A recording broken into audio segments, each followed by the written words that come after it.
करोड़ों दर्शकों का मिल रहा साथ। एमपी की बात एमपी न्यूज के साथ। देश में स्वतंत्रता संग्राम के बाद राजनीतिक अल्पविराम भी लगे और देश की मौजूदा राजनीति की परिभाषा इतनी मेहनत के साथ गढ़ी गई कि जिसमें कई रंग दिखाई दिए।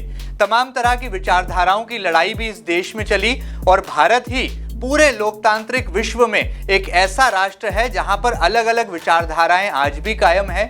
राज्यवार अलग अलग भाषाएं बोलियां बोली जाती हैं और उन्हीं में से कई क्रांतिकारी चेहरे भी निकले जिन्होंने अपनी विचारधारा इस देश पर अमिट छाप की तरह छोड़ी। हम बात कर रहे हैं महाराष्ट्र से आग की तरह, शोले की तरह भभकने वाली शिवसेना की मूल कहानी की।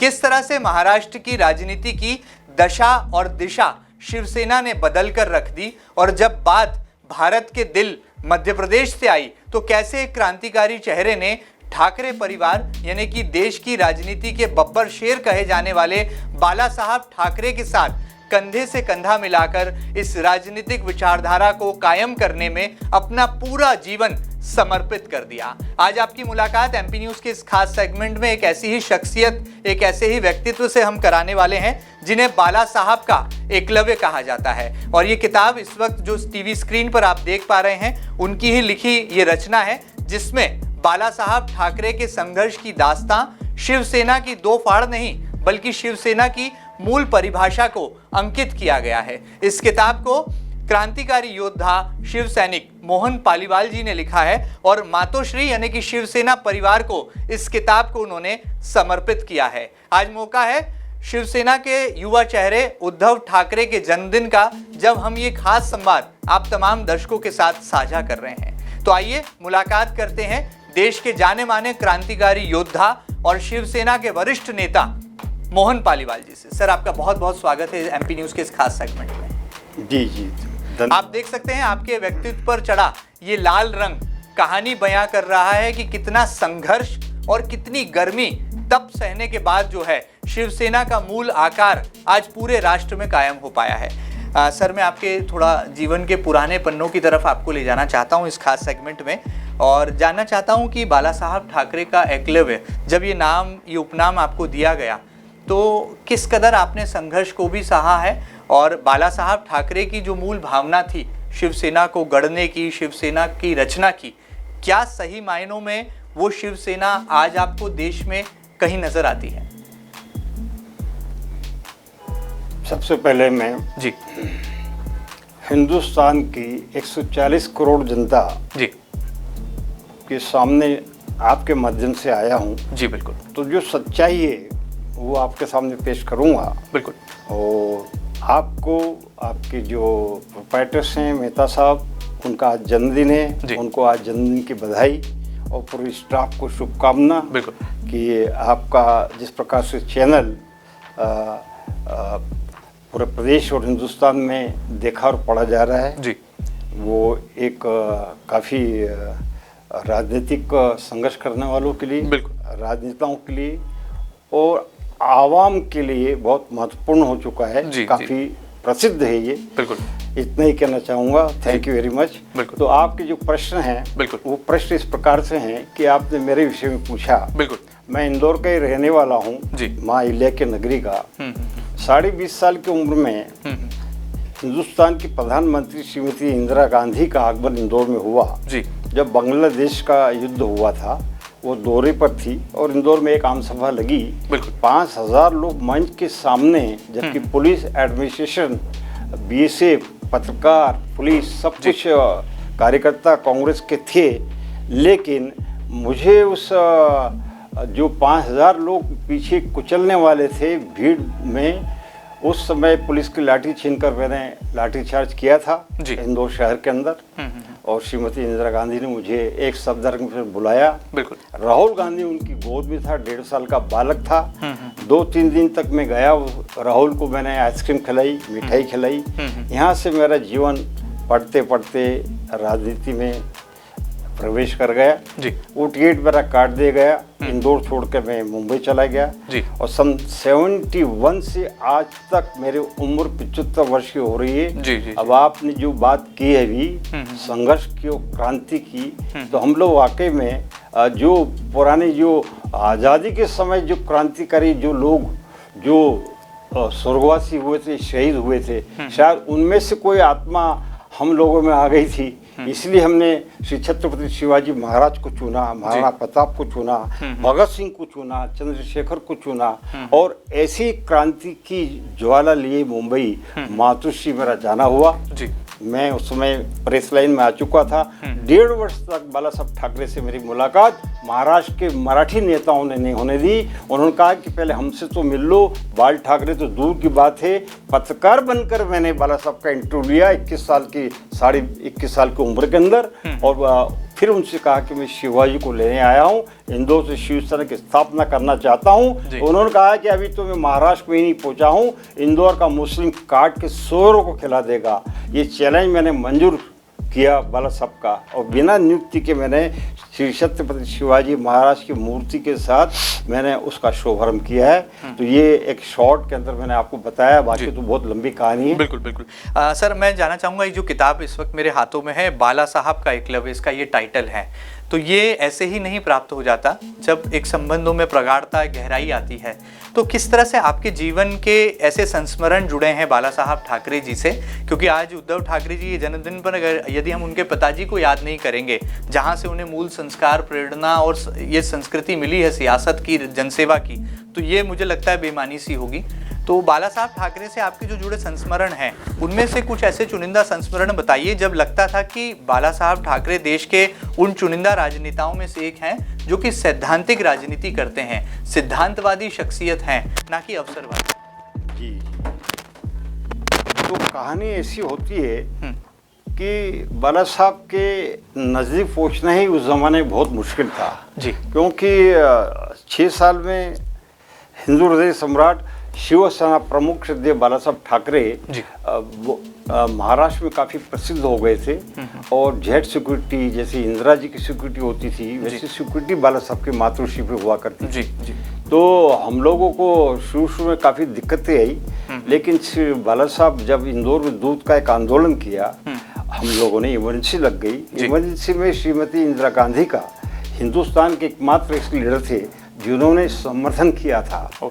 इंदिरा जी का फोन आया था कि अब आप क्या कहना चाहते हो, तो उन्होंने कहा कि नहीं, आपकी जो इमरजेंसी है ये कठोर हिंदुस्तान होना चाहिए, यहाँ समय पर ट्रेन चलना चाहिए, यहाँ जो स्मगलिंग, गुंडागर्दी जितनी भी हो रही है पूरे देश के अंदर, जो अन्य छोटी छोटी पार्टी के नेता जो आगजनी कर रहे हैं, देश को जला रहे हैं, ये काफ़ी नुकसान हो रहा है देश का, इसलिए इमरजेंसी का स्वागत बाला साहब ने किया था। और मैं हिंदुस्तान का पहला शिव सैनिक था उस समय कि मुझे BBC लंदन में खबर मिली, तो मैंने भी समर्थन किया और इंदौर छोड़ के मुझे जाना पड़ा गिरफ्तारी की वजह से। मेरे कई सैकड़ों लोग शिव सैनिक इमरजेंसी गिरफ्तार हुए सन 75 के अंदर, और फिर मैंने सेना भवन के अंदर ही मैं 6 महीने रहा हूँ। बाला साहब के नज़दीक आया, शिवसेना की कार्य पद्धति को सीखा, जमीन पर जाके शाखाओं पर मैंने अध्ययन किया, और उस पैटर्न से, बाला साहब के पैटर्न से शिवसेना की सन 82 से मैंने स्थापना की।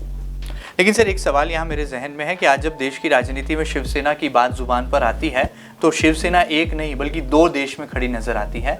महाराष्ट्र में जो भी कुछ पॉलिटिकल सिनेरियो हुआ, एकनाथ शिंदे आज महाराष्ट्र के मुख्यमंत्री हैं, और वो सीधे तौर पर कहूँ तो शिवसेना B पार्ट के सपोर्टर हैं, शिवसेना A पार्ट उद्धव ठाकरे जी के पास रह गया। क्या कभी बाला साहब ठाकरे जी ने ऐसा कभी इल्म किया था? क्या उनके जहन में ऐसा कोई ख्याल आया था कि उनके जाने के बाद, इस दुनिया को अलविदा करने के बाद, एक ऐसा भी मोड़ आएगा जब शिवसेना एक नहीं बल्कि देश में 2-2 शिवसेना और विभाजित शिवसेना नजर आएगी? आज बाला साहब ठाकरे होते तो क्या करते? आप क्या देखिए, इतना बढ़िया प्रश्न आपने किया है जी। ये कहानी वहाँ चालू होती है सन 82, 84, 85 में जी। मध्य प्रदेश के साथ साथ भी यूपी का दौरा कर रहा था जी। अमर उजाला ने मेरा इंटरव्यू लिया, और इधर मुझे पता लगा कि भारतीय जनता पार्टी के महाराष्ट्र के सेक्रेटरी, बाद में वो आडवाणी जी के राइट हैंड हो गए थे, स्वर्गीय प्रमोद महाजन, जब भारतीय जनता पार्टी से भाजपा बनी ही थी, इन्हें भारतीय जनता पार्टी का उस समय हिंदुस्तान में इतना फैलाव नहीं था, और उस समय शिवसेना महाराष्ट्र में, मुंबई में वटवृक्ष बन गई थी। ऐसी स्थिति के अंदर प्रमोद महाजन ने बाला साहब से रिक्वेस्ट की और उनसे कहा कि हम भी हिंदूवादी हैं, आप में और हम में रंगों में कहाँ अंतर है। हमने भगवा लगाया है वोट के खातिर, यानी हरे का मतलब ये होता है कि उनको मुस्लिमों को वोट उस समय से ही चाहिए था, जो आज तक नहीं मिला। ना मोदी जी को मिला, ना शाह को मिला, ना महाराष्ट्र के अंदर मुंबई में इस लोकसभा के अंदर मिला। तो उस समय मैंने अमर उजाला के इंटरव्यू में भी कहा था, वो रिकॉर्ड मेरे पास में है, बाला साहब को मातृश्री फोन किया था कि हिंदुस्तान में शिवसेना अभी 8 राज्यों में है, आप जल्दी कर रहे हैं, आप शिवसेना भाजपा की मैत्री मत करिए, ये शिवाजी और अफजल खां की तरह विरोध में बदल जाएगी। ये 30 साल पहले शिवसेना प्रमुख बाला साहब ठाकरे को समझाया था और सतर्क किया था, और उस पर बाला साहब से मेरा छोटा मोटा विवाद भी हुआ मातृश्री के अंदर। मेरी तेज आवाज के अंदर मीनाताई बाहर निकल के आई और उनका पालीवाल साहब, क्या बाला साहब से आप कोई विवाद कर रहे हो क्या, कोई झगड़ा हुआ क्या? तो मैंने कहा नहीं, मेरी आवाज़ वोकल कार्ड ऐसी कि मेरी आवाज़ पूरे मातृश्री में गूंजती है। बाहर तक की सिक्योरिटी आ गई थी जब ये थोड़ा सा तेज में बोला।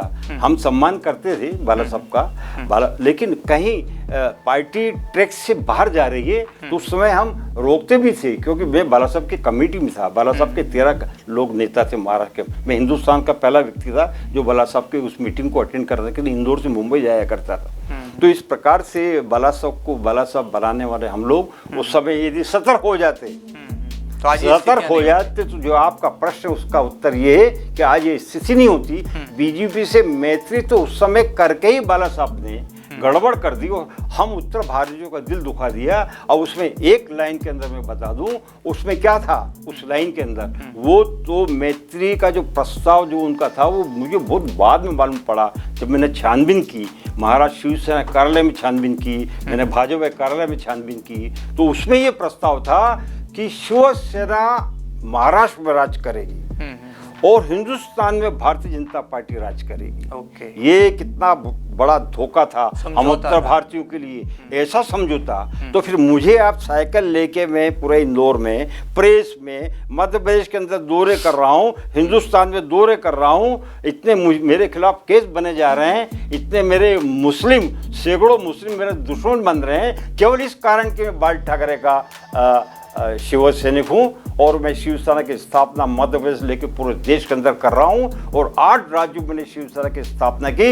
हिंदुस्तान का नक्शा बना के बाला साहब ठाकरे को दिया। उसमें 2 नाम थे, हिंदू हृदय सम्राट शिवसेना प्रमुख बाला साहब ठाकरे और मोहन पालीवाल।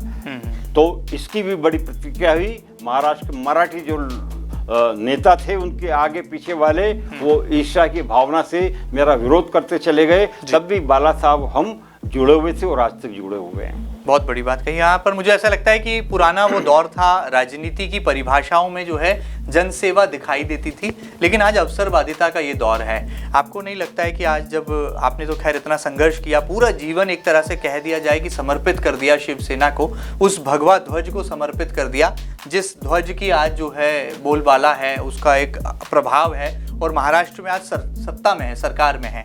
आपको नहीं लगता कि सर अगर आपको भी बहुत बड़े बड़े अवसर मिले, कई ऑफर्स आपको कांग्रेसियों ने दिए, कई ऑफर्स आपको अन्य राजनीतिक दलों से भी आए, अगर आप किसी अवसर को भुना लेते तो शायद ये जो संघर्ष की दास्ता आज हम जिस पर बात कर रहे हैं, ये संघर्ष की दास्ता नहीं होती, कुछ और कहानी। बहुत अच्छे, बहुत अच्छे। क्या कहेंगे सर आप? तो पहला जो मुझे आमंत्रण निमंत्रण आया, इंदौर में शहर में कलेक्टर थे अजीत जोगी जी, वो अर्जुन सिंह जी के साथ, अर्जुन सिंह जी से मानव संसद मिनिस्टर हैं, महाराष्ट्र के मध्य प्रदेश के मुख्यमंत्री भी रहे, उसके पहले शिक्षा मंत्री रहे। तो अजीत जोगी ने मुझे फ़ोन किया जब मध्य प्रदेश के अंदर इलेक्शन आए, तो मुझे आमंत्रण दिया। तो मैं दिल्ली में था, दिल्ली मुझे लेकर अर्जुन सिंह जी के बंगले पर गए। उस समय कांग्रेस के 1000 लोग करीब टिकट के लिए खड़े हुए थे। मेरी मीटिंग 1.5 घंटे तक हुई। खुला, मैं तो अवाक रह गया कि जो आज मुंबई में खोके और धोखे की बात हो रही है, आजकल राजनीति में पैसा आ गया।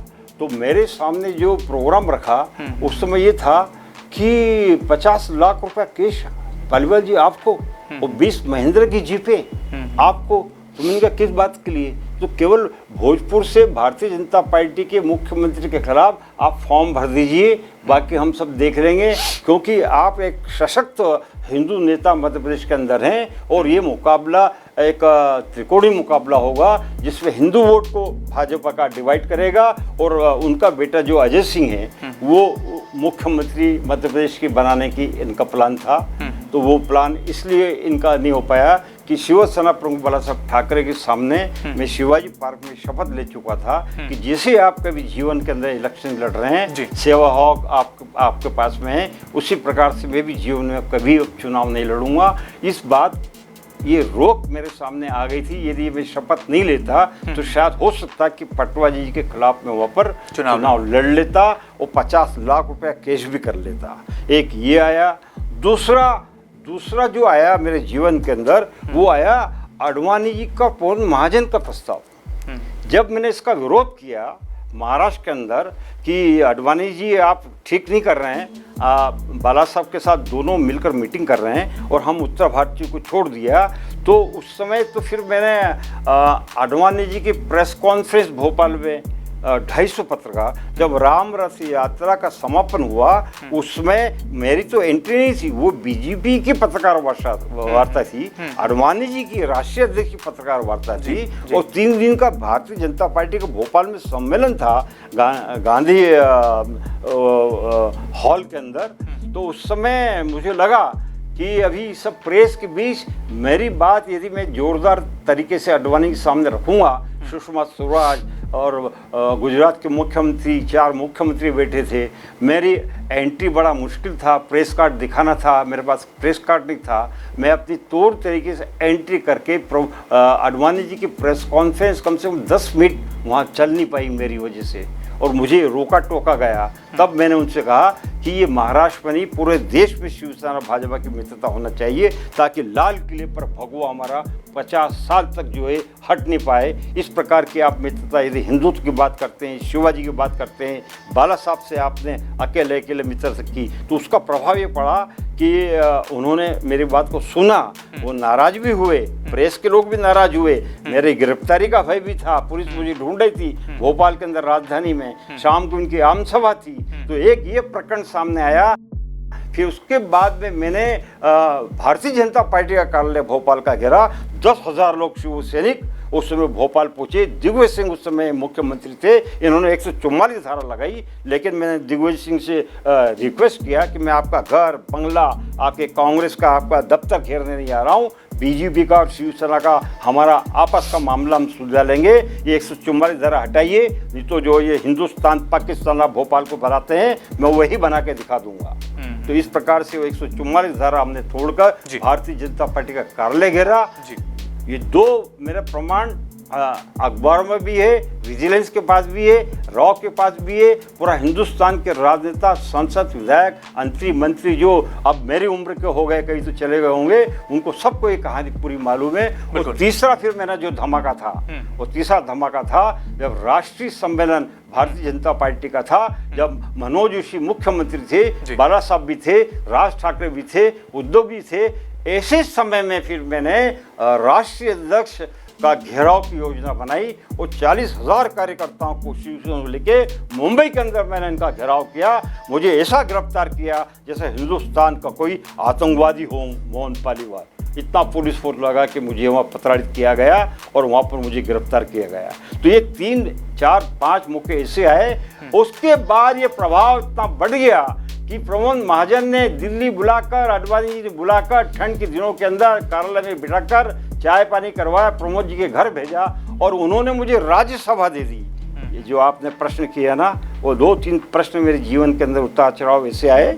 मैं चाहता तो मैं बीजेपी उस समय राज्यसभा में जा सकता था, लेकिन अभी देखिए महाराष्ट्र का क्या खेल हो रहा है। आपने भी महाराष्ट्र के मुख्यमंत्री की बात की, आपने 2 फाड़ की बात की। इस प्रश्न को दोहराओ, मैं इसका उत्तर महाराष्ट्र के राजनीति का देना चाहता हूँ। आपकी नज़र में ये 2 फाड़ शिवसेना के जो हुए, कौन सही है और कौन गलत है? क्या उद्धव ठाकरे ठीक हैं या एकनाथ शिंदे ने जो बगावत की वो समय की नजाकत के हिसाब से ज़रूरी थी? क्या मानते हैं आप, कौन सही है कौन गलत है?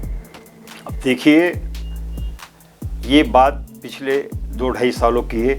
कोविड में मुख्यमंत्री उद्धव ठाकरे रहे, उनसे शिवसेना के लोग नाराज हुए, किसी से मिलते थे, किसी से नहीं मिलते थे, स्वास्थ्य भी ठीक नहीं था। ऐसी स्थिति में जबकि एकनाथ शिंदे तो शिवसैनिक थे, इनके गुरु आनंद है, वहाँ के जिला प्रमुख थे, मेरा अच्छे मित्र थे। मैं जब उधर से बाय रोड निकलता था, 1-2 दिन में थाने में रुकता था, मुझे चाय पानी एकनाथ शिंदे करवाया करते थे, आज वो महाराष्ट्र के मुख्यमंत्री हैं। और मैं आपके यहाँ चैनल के ऊपर शिवसेना की गाथाएं गा रहा हूँ, महाराष्ट्र में क्या हो रहा है, हिंदुस्तान में क्या हो रहा है। ये तो जो दो फाड़ हो गई है, ये दो फाड़ तो हुई है अमित शाह, मोदी और भारतीय जनता पार्टी के मराठी नेता। आप एक नाम भूल नहीं सकते, फडणवीस, जो पिछले समय मुख्यमंत्री रहे, अभी महाराष्ट्र के उपमंत्री हैं। ये जो फडणवीस साहब है ना, इनकी ऐसी स्थिति होने वाली है अभी। ये दो फाड़ की बात भी मैं करूँगा, लेकिन उसके पहले हिंदुस्तान के आवाम को, हिंदुस्तान के हिंदुओं को, हिंदुस्तान के चारों दिशाओं के शंकराचार्यों को, हिंदुस्तान के रामलला को चाहने वालों को ये बताना चाहता हूँ, ये जो हमारे गुजराती भाई हैं, भारतीय जनता पार्टी के राष्ट्रीय अध्यक्ष भी हैं और हिंदुस्तान के रक्षा मंत्री भी हैं, ये किस प्रकार के शब्दों का उपयोग करते हैं। अभी 2 दिन पहले इन्होंने हमारे लीडर को, उद्धव ठाकरे को औरंगजेब बोल दिया। यदि ये औरंगजेब इस प्रकार मातृश्री के परिवार को हम लोग बोलेंगे तो ये तो एक क्रांति का संदेश दे रहे हैं। ये खुद ये चाहते हैं कि हिंदुस्तान के अंदर दंगा हो, फसाद हो, महाराष्ट्र के अंदर दंगा हो, ताकि जो है इनके वोट बढ़ें। तो ये इस प्रकार के जो शब्दों का ये इस्तेमाल कर रहे हैं, ये संसद में तो राहुल गांधी को डांटते हैं, वहाँ तो चेहरा बनाते हैं, वहाँ अनुशासन सिखाते हैं। यदि राहुल गांधी आज कुछ शब्दों का इनके ऊपर पत्थरबाजी करता है, यदि वो अडानी का नाम लेता है, यदि वो अंबानी का नाम लेता है, तो इन लोगों को तकलीफ होती है। जब बाला साहब भी तो ऐसे ही थे ना, उनका जो व्यक्तित्व था वो भी तो मराठीवादी थे। उनका कहना था कि मराठी पहले है, जय महाराष्ट्र। अगर महाराष्ट्र में रहना है, मुंबई को रहना है, तो जय मराठा बोलना ही है। हाँ, भले ही आप यूपी से हैं, बिहार से हैं, लेकिन आपको मराठी गुणगान तो करना ही है। नहीं, यहाँ पुराने दौर में बाला साहब ठाकरे कई ऐसे संस्मरण है, उनके कई ऐसे भाषण है। हाँ, बहुत अच्छी बात कर रहे हैं आप। वो उन्होंने ये भी कहा था, आमचा महाराष्ट्र, आमचा मुंबई। बिल्कुल, लेकिन ऐसा नहीं है। जब मेरे आने के बाद मैंने उनसे एक गुरु, मैं तो उन्हें कट्टर मराठा नेता के तौर पर देखता हूँ। हाँ, जब गुरु शिष्य के नाते मैं उनसे कहा करता था कि आप मराठी नहीं हिंदू में बोलिए। अब मैं आ चुका हूँ यहाँ, उत्तर भारत के लोग, उत्तर प्रदेश के लोग पत्थर नहीं मारेंगे, और कई यूपी और बिहार वाले लोग वहाँ, हम लोग यहाँ पर हैं, हम लोग यहाँ पर, हम आपको वोट देते हैं, हम आपकी छत्र छाया के अंदर यहाँ पर हैं। यहाँ दाऊद का राज है, यहाँ मुस्लिमों का राज है, आपके आने से मुंबई सुरक्षित है। ये सब बातें मेरे हुआ करती थी उनसे। तो मैं तो ये कहना चाहूँगा, भारतीय जनता पार्टी के जो वरिष्ठ राजनेता हैं, जो दिल्ली में बैठे हुए हैं, फ्लैग से दौरा करते हैं हिंदुस्तान के अंदर, कि अपने शब्दों का उच्चारण हिंदी में, गुजराती में, अंग्रेजी में जो भी कर रहे हैं वो सही करें। ऐसे अशब्दों का इस्तेमाल किसी भी राजनीतिक पार्टी वरिष्ठ नेताओं के साथ नहीं किया जावे। नहीं तो ये महाराष्ट्र में चुनाव आने वाले हैं, है ना, आपके मध्य प्रदेश में तो चुनाव हो गए, तो 29 सीटें आप ले गए, लेकिन वहाँ की स्थिति बहुत दयनीय स्थिति होने वाली है। मुझे मालूम है कि आप क्या करने वाले हैं। गलत नहीं है कि अडानी का पैसा, है ना, आप ये पूछिए ना कि ये पैसा कहाँ से आता है भाजपा के पास। देखिए, ये तो राजनीति की मुझे ऐसा लगता है कि मूल भावना ही है, उसके पीछे औद्योगिक राजघराने हमेशा से रहे हैं, और ये देश की मौजूदा स्थिति की हालात नहीं है। अगर हम पुराने इतिहास के पन्ने भी जब झांकेंगे, तो जब जिस राजनीतिक दल ने सत्ता पे काबिज होने के लिए ऐसे बड़े औद्योगिक राजघरानों को अपनी परछाई बनाया ही है, तो ये मूल परिभाषा राजनीति में की इसमें छुपी हुई है। तो मैं इसको ज़रा भी औद्योगिकीकरण की तरफ या राजनीति में चंदे के धंधे की तरफ नहीं ले जाना चाहता हूँ। इस संवाद को फिर ठाकरे जी तक सीमित रखना चाहता हूँ। एक सवाल मेरे जहन में आया कि एकनाथ शिंदे और उद्धव ठाकरे, इन दोनों में से बेहतर कौन है, और आपको लगता है कि महाराष्ट्र का सच्चा नायक कौन है? क्योंकि बाला साहब ठाकरे के इस दुनिया से जाने के बाद महाराष्ट्र को एक सच्चे नायक की दरकार है। तो वो नायक की छवि मोहन पालीवाल जी किस राजनेता में देख रहे हैं? क्योंकि आपका पूरा जीवन जिस पार्टी के लिए, जिस सेना के लिए आपने समर्पित किया, आज उस सेना को जब आप हाशिए पर देखते हैं तो अंदर दिल में दर्द तो ज़रूर होता होगा सर। देखिए, मैंने काफ़ी प्रयास किया उन दिनों में भी, 5 साल पहले भी, इनको एक करने के लिए, कोविड के पहले भी, कोविड के बाद भी। एकनाथ शिंदे जी को भी मैंने अपने प्रेस के माध्यम से समझाइश दी थी, पत्र भी लिखे थे कि ये श्री छत्रपति शिवाजी महाराज की सेना है, ये समूचे देश में 20 राज्यों में काम कर रही है। आप छोट-मोट बातों को ध्यान में, राजनीति में नहीं रखते हुए जिस प्रकार से शिवसेना का संगठन बाला साहब छोड़ गए हैं आपके हमारे कंधों पर, उसको सच्चाई ईमानदारी से सेवा का ही कार्य बनाकर सेवा करते रहेंगे तो आपको नोट तो मिलते हैं, क्योंकि आर्थिक राजधानी है मुंबई, लेकिन वोटों को संवारने का काम सेवा से हो पाएगा। और जिस प्रकार से आपने जो ये विवाद किया है, शिवसेना प्रमुख बाला साहब ठाकरे के सामने सबसे पहले बंडू सिंगरे आए थे, उन्होंने समांतर सेना बना ली थी। ऐसे धोखा बाला साहब को अपने ही लोगों ने काफी दिया है। उसमें छगन भुजबल, भगोड़ा बोलता हूँ, संजय निरुपम, राणे, आज जो बीजेपी के मिनिस्टर बने हुए हैं, ये लोग शिवसेना में बड़े नेता हुए और उसी पार्टी को छोड़कर अपने एमएलए को लेके चले गए। तो ये एक बहुत बड़ा धोखा बाला साहब के साथ में हुआ है। तो शिवसेना का हीरो कौन है? शिवसेना का हीरो तो श्री छत्रपति शिवाजी महाराज।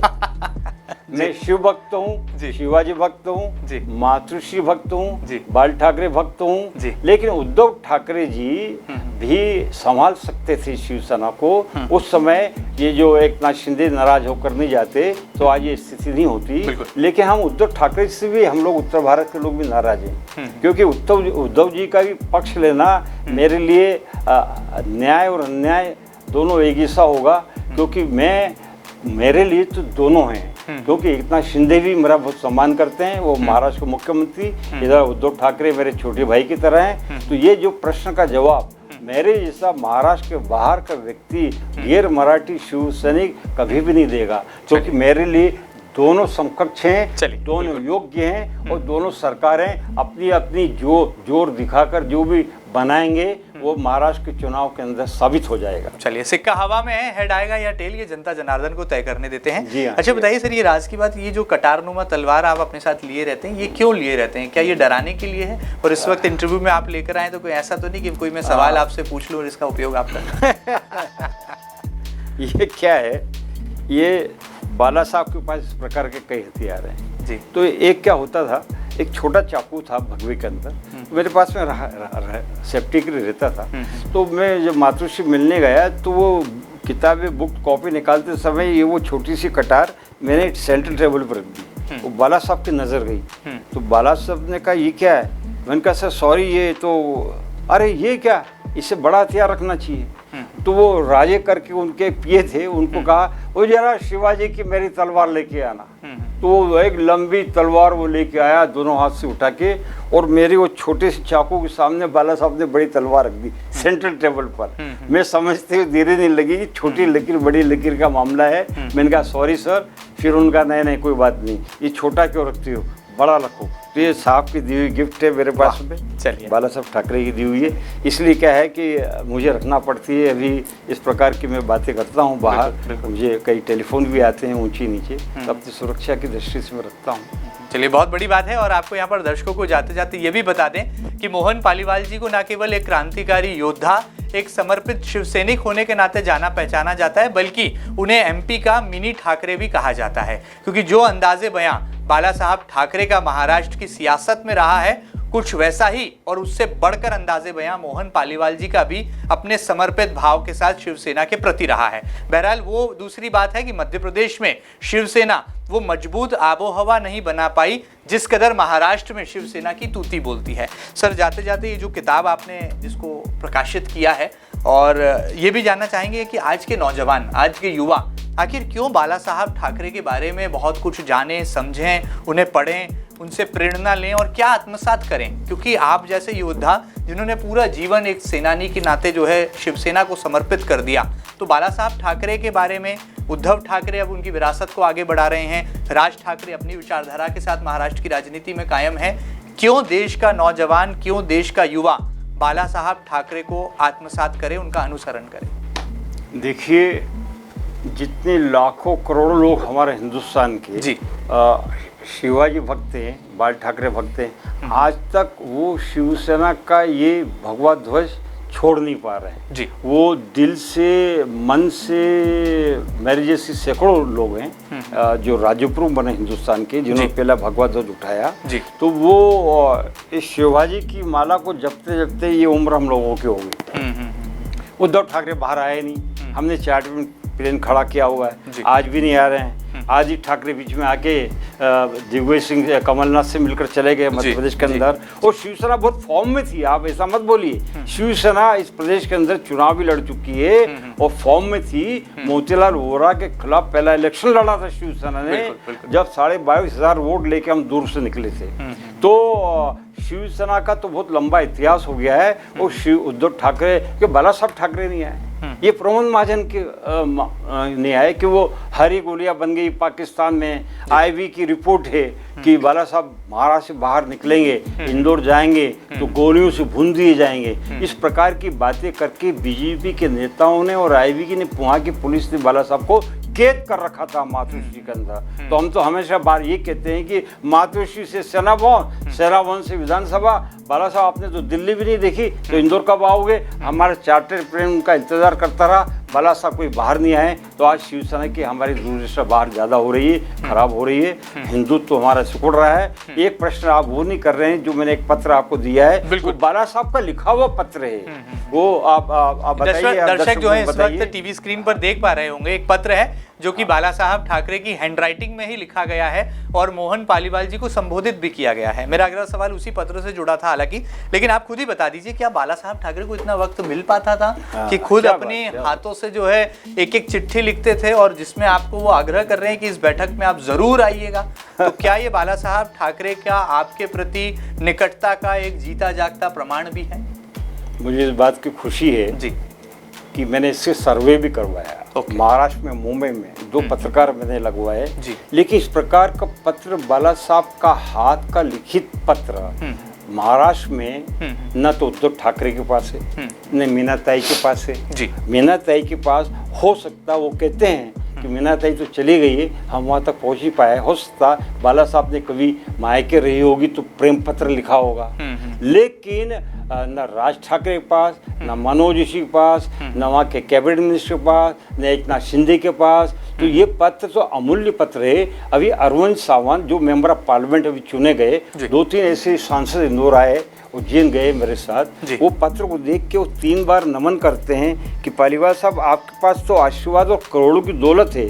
जब करोड़ की बात चल रही है महाराष्ट्र के अंदर, तो इस पत्र के माध्यम से, आपके चैनल के माध्यम से महाराष्ट्र के उन राजनेताओं को, कैबिनेट मिनिस्टरों को, उन सैकड़ों शिव सैनिकों को जो बाला साहब के आसपास अमचे चमचे करोड़ रुपया बना के बैठे हुए हैं, आज मैं उनको कहता हूँ कि इस प्रकार का यदि कोई पत्र हो तो मध्य प्रदेश में या MP चैनल में या किसी चैनल के अंदर प्रस्तुत करिए।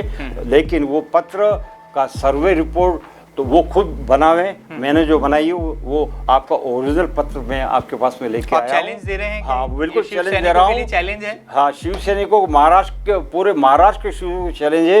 एक ही पत्र वो ढूंढ के निकाले और नहीं निकाल पा रहे हैं, तो इसकी बोली मैं आज से यहाँ चालू कर रहा हूँ आपके इस माध्यम से। पूरा मध्य प्रदेश, हिंदुस्तान के आवाम और जनता ये सुने कि उसकी कीमत 5 करोड़ रुपया है, मध्य प्रदेश के शिव सैनिकों ने लगाई है। और यदि कोई उसको लेना चाहता है, हम सोने की फ्रेम में हीरे जवाहरात से भेंट करेंगे उस शिव सैनिक को, चाहे महाराष्ट्र का वर्तमान मुख्यमंत्री हो या आने वाला मुख्यमंत्री हो या मातृश्री परिवार हो। क्या बाला साहब को आप प्यार करते थे तो आपका इतना वजन है महाराष्ट्र के अंदर? दूसरा पत्र आ गया सामने तो ट्विस्ट आ जाएगा कहानी में। हाँ, तो और यदि आएगा तो ना, लेकिन मैं तो आप कायम में अपनी 5 सालों से मैं जो है उस चीज को, और इसकी बोली तो मातृश्री पर महाराष्ट्र में प्रेस के बीच लगना चाहिए कि बाला साहब को इतना कौन प्यार करता था। मुझे लगता है उद्धव ठाकरे जी वो पहले शख्स होंगे जो कि आपके इस ऑक्शन में आएंगे।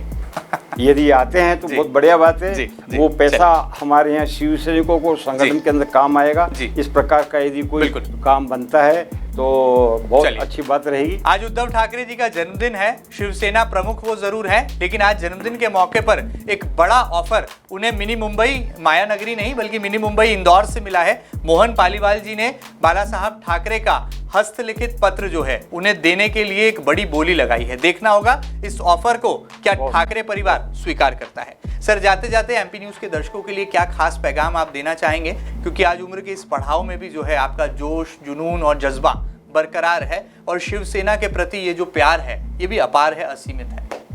तो प्रदेश में BJP गवर्नमेंट सरकार है। मैं इंदौर का रहने वाला हूँ इंदौर नगर के अंदर मेयर है, कॉरपोरेशन बना हुआ है। इंदौर अमन चैन शांति से रहे जी। और इस प्रकार के राजनीतिक खेल जो महाराष्ट्र में हो रहे हैं इस प्रकार के मध्य प्रदेश में न हो, और यहाँ की 7.5 करोड़ जनता फले फूले मध्य प्रदेश की। और इसके साथ साथ उद्धव ठाकरे जी को भी बधाई, 27 जुलाई को वहाँ भी मेला लगेगा, है ना। हजारों शिव सैनिक वहाँ पर उनका आशीर्वाद लेने के लिए आएंगे। तो मैं पूरे उत्तर भारत के 20 राज्यों की ओर से माननीय उद्धव जी को बर्थडे पर मैं उन्हें बधाई देना चाहूँगा आज के दिन, और उनकी लंबी उम्र की कामना करूँगा। वो स्वस्थ रहें, आदित्य ठाकरे स्वस्थ रहें, भाभी जी स्वस्थ रहें, उनकी पत्नी। और महाराष्ट्र के अंदर जो खेल चल रहा है इसमें जो आने वाले चुनाव के अंदर जो होने वाला है, जैसे कि सांसद अभी हमारे पास ज़्यादा हैं, एकनाथ शिंदे के पास कम है, तो अभी जो स्थिति महाराष्ट्र की राज्य सरकार की जो तय होने वाली विधानसभा के जो चुनाव आने वाले हैं उसमें शिव सैनिक बढ़ चढ़ कर हिस्सा ले रहे हैं। और महाराष्ट्र के लाखों शिव सैनिकों को आज मैं इंदौर से इस चैनल के माध्यम से बताना चाहूँगा कि आने वाले चुनाव के अंदर वो आज से कार्य करना शुभारंभ कर दें। अगली विजय शिवाजी की भगवा पताका हमारी विधानसभा में फहराएगी। और एकनाथ शिंदे जी हो सके तो वापस लौटाओ चुनाव पहले मोदी जी के साथ रहने में या वहाँ रहने में आपकी ऐसी कोई भलाई है नहीं। चलिए, दोनों का गठबंधन फिर से शिवसेना बीजेपी का हो जाए, ये हमारी शुभकामना। चलिए, टूट गई है शिवसेना, लेकिन कहानी अब भी जुड़ाव से जुड़ी है।